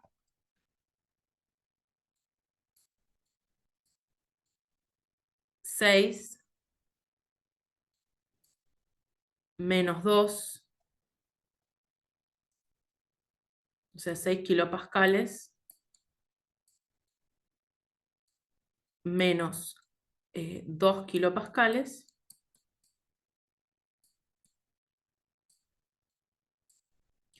y esto va a ser igual al trabajo. ¿Qué onda las unidades? Bueno, fíjense que yo tengo litros y kilopascales. Si yo quisiera pasar de litro, que recuerden que litro equivalía a decímetro cúbico, por lo tanto, 1 litro equivale a 10 a la menos 3 metros cúbicos. Repasen el apunte de unidades que les mandé al principio del cuatrimestre. Mientras que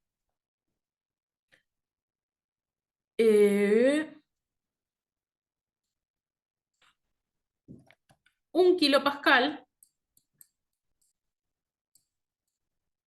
equivale a 10 a la 3 pascales, ¿no?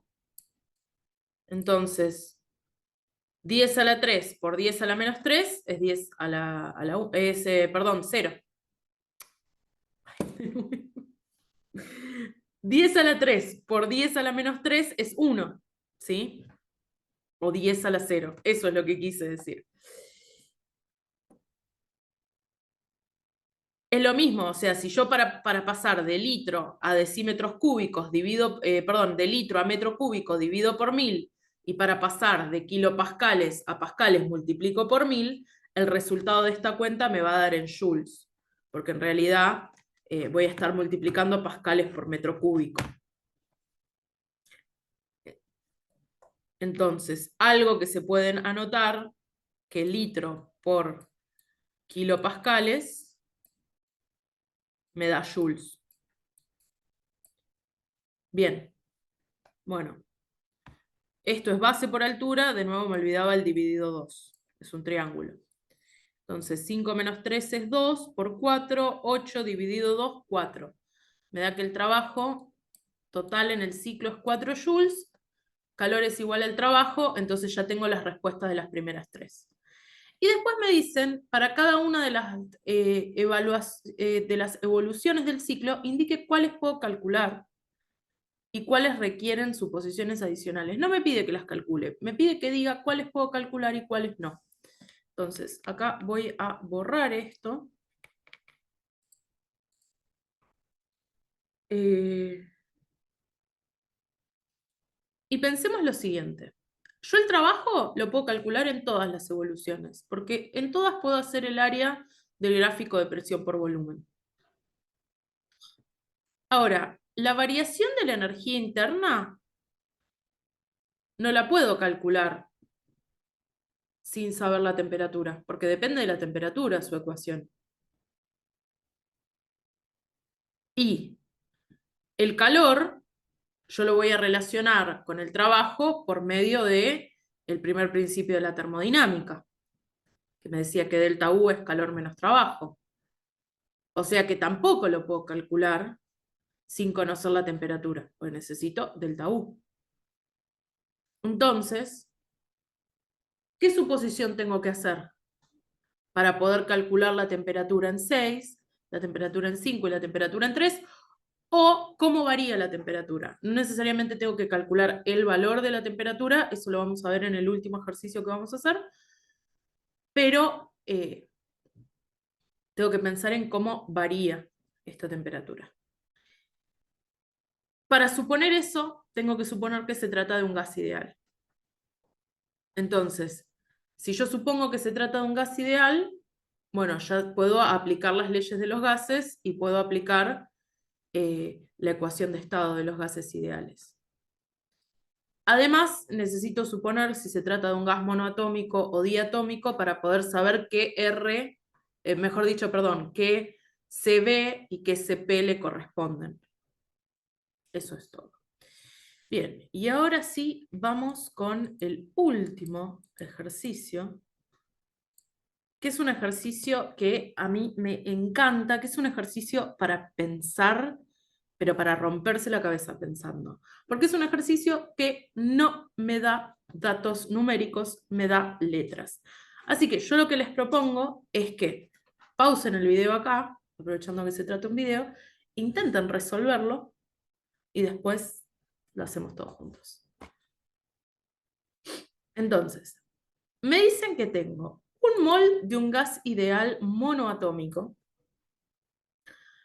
que tiene un CB de 3 medios R y un CP de 5 medios R, esto es dato del monoatómico, ya lo tienen que saber, que sufre una transformación reversible, esto de reversible va a importar cuando veamos segundo principio, desde un estado A una presión 2P0 y volumen B0, expandiéndose isobáricamente, fíjense que me dicen isobáricamente, yo ya sé que eso significa que se expande con presión constante, hasta un estado B a volumen 2B0, siguiendo a volumen constante hasta otro estado C de presión P0 y finalmente comprimiéndose a presión constante hasta un estado final D a presión P0 y volumen P0.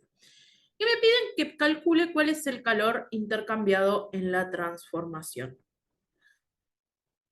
Que no cunda el pánico, vamos a hacerlo. ¿Qué tenemos que plantear para esto? Bueno, en primer lugar, me va a convenir, si bien no me lo pide explícitamente el problema, me va a convenir armarme un grafiquito de presión-volumen, por lo menos para visualmente entender qué es lo que está pasando. ¿Sí? Yo tengo mi gráfico de presión-volumen y fíjense que lo que va a estar pasando entre un estado P0, perdón, una presión P0 y una presión 2P0. Miren lo que acaba de pasar ahí. ¿Qué haces, loca? Entre un estado P0 perdón, entre una presión P0 y una presión 2P0, y entre un volumen B0 y otro volumen 2B0.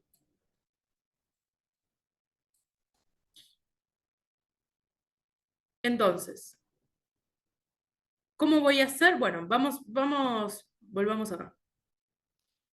Me dice que arrancamos desde 2P0 y B0. O sea, 2P0 y B0 es acá. Acá tenemos AA. A se expande, o sea, aumenta su volumen isobáricamente sin cambiar su presión hasta B, que va a tener un volumen de 2B0 y la misma presión. Después, sigue a volumen constante hasta otro estado C de presión P0, ¿sí? O sea, volumen constante hasta C, que va a tener presión P0, ¿sí? Y luego se comprime hasta el estado final D a presión P0.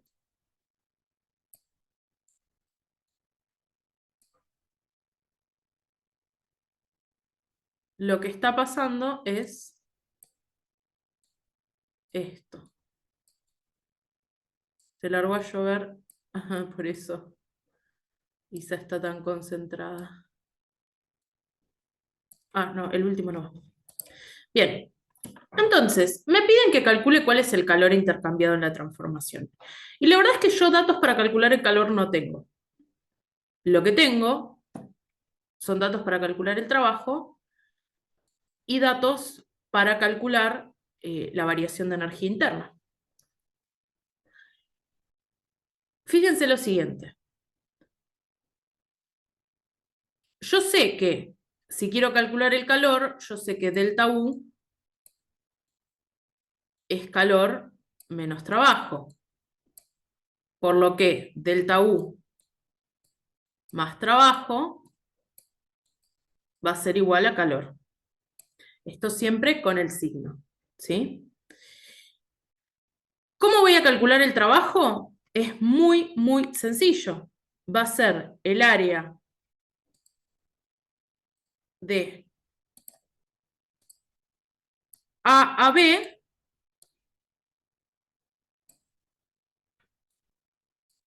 que yo sé que el área de A a B es positiva, menos el área de C a D. Yo sé que el área de C a D es negativa. No, perdón, mejor dicho, más el área de C a D que es negativa.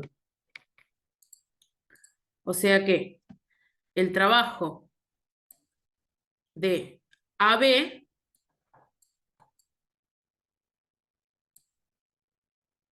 es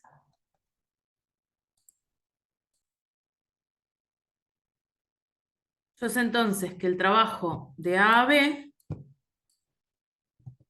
va a ser base por altura, o sea, 2B0 menos B0 por 2P0. El trabajo de B a C es 0 porque se trata de algo a volumen constante.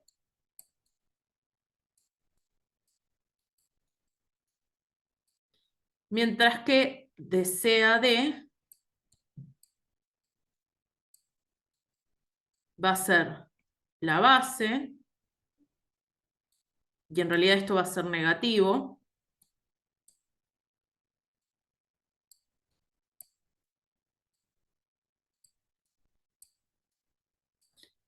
por la altura. Ahora ustedes me dirán, ¿no era más fácil poner B0 menos 2B0? Sí, también era una posibilidad.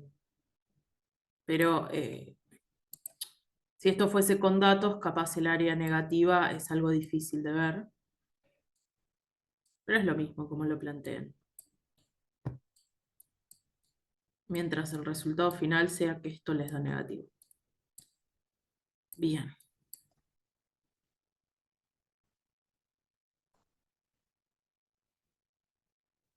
Entonces, eh, la suma de estos tres, a ver, este me da 2 B0B0. Este me da menos P0B0. ¿Sí? ¿De dónde sale esto? Si yo hago B0 menos 2B0, el resultado es menos B0. Si esto lo multiplico por P0, me queda P0 menos B0. Perdón, menos P0 por B0. Y acá lo mismo. Si yo hago 2B0 menos B0 es B0.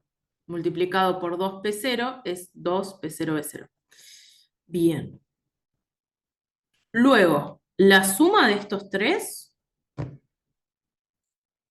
va a ser 2P0B0 más 0 más menos P0B0, lo que me da que el trabajo en todo el ciclo, en realidad no es un ciclo porque no termina en el mismo lugar, sino que el trabajo en toda la transformación es P0B0. ¿Sí? Si yo hago 2P0B0 menos P0B0, me queda P0B0. Pueden sacar factor común si tienen dudas. Bien. Una vez que tenemos esto, lo que yo puedo hacer va a ser...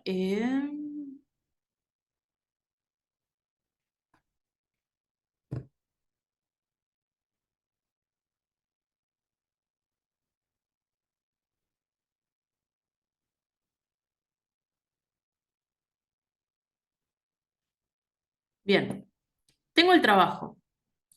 Lo que yo quiero hacer ahora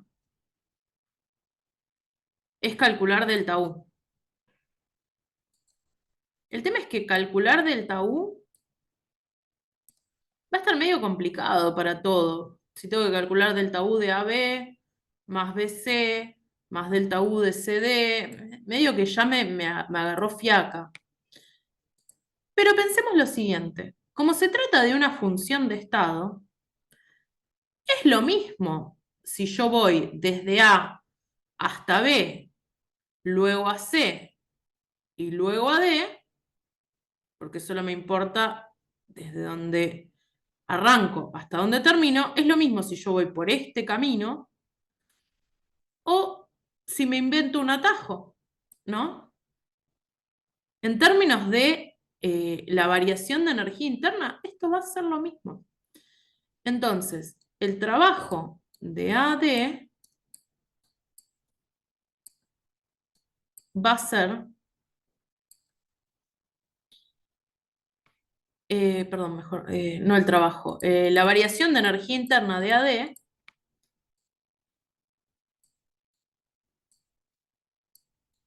es igual a la variación de energía interna de A, B, C, D. ¿Ok? Luego, ¿cómo calculo esta variación de energía interna? Se trata, bueno, yo sé que la variación de energía interna la puedo calcular siempre como el número de moles por el CB por, en este caso sería la temperatura final, que es la temperatura en D, menos la temperatura en A. Pero no conozco las temperaturas. Y además de no conocer las temperaturas, no tengo datos. Bueno, no importa, podemos hacer magia.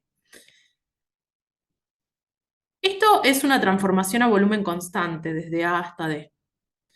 Entonces, yo sé que eh, la presión en A dividido la temperatura en A es igual a la presión en B, perdón, en D era, no en B, dividido la temperatura en D, ¿no? Multiplico cruzado y voy a tener que TD por PA es igual a PD por TA. Paso PA dividiendo y tengo una relación entre TA y TD.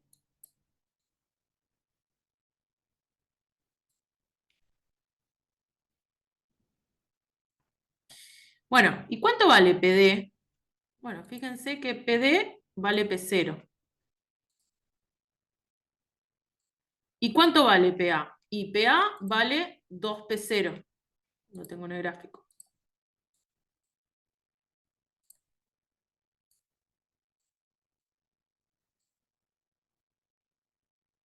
Entonces, P0 se me cancela. Voy a tener que TD, la temperatura en D, es la mitad de la temperatura en A.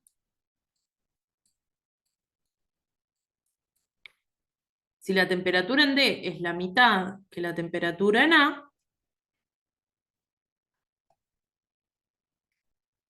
puedo modificar esta relación. Bueno, voy a borrar esto.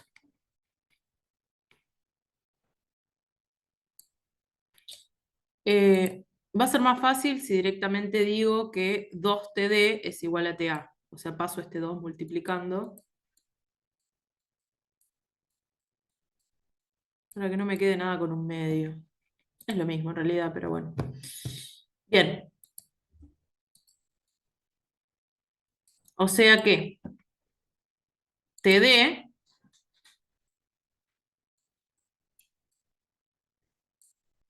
menos 2TD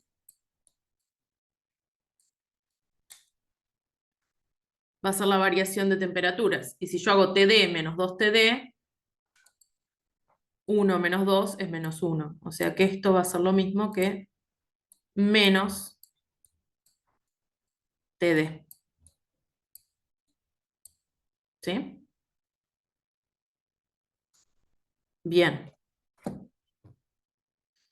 Entonces,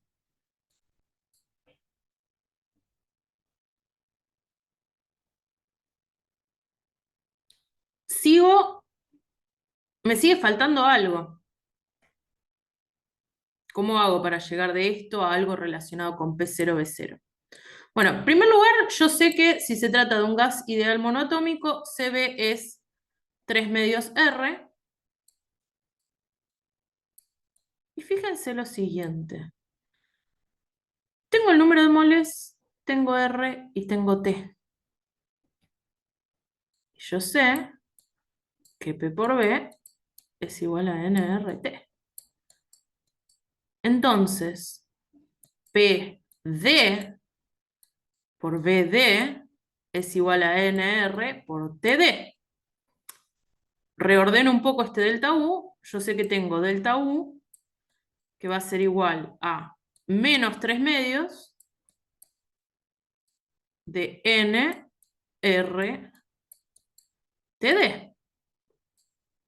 Recuerden que en una multiplicación el orden de los factores no altera el producto. O sea que yo puedo reemplazar este NRTD por PDBD.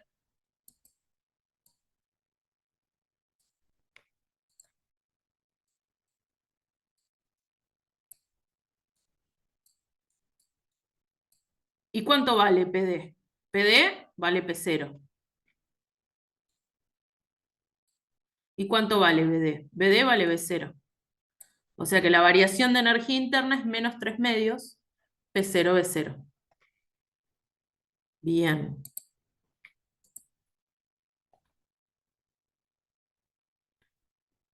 Vamos entonces acá.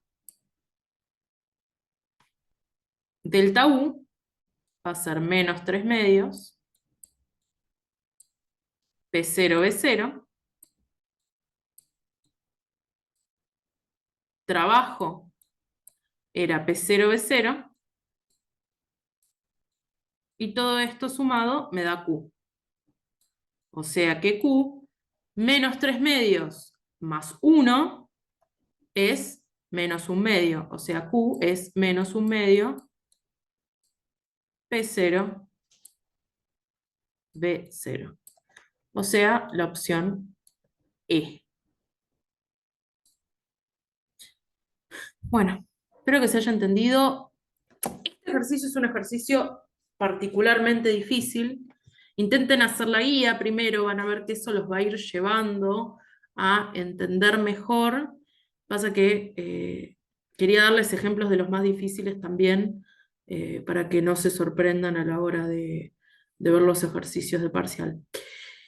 Nada, traten de hacer la guía, vayan pensando los ejercicios de la guía y después encaren estos de nuevo, después de haber entendido bien la guía.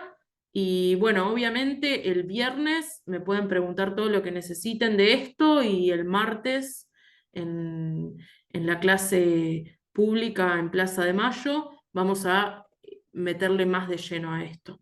¿Sí? Bueno, así que nos vemos. Adiós.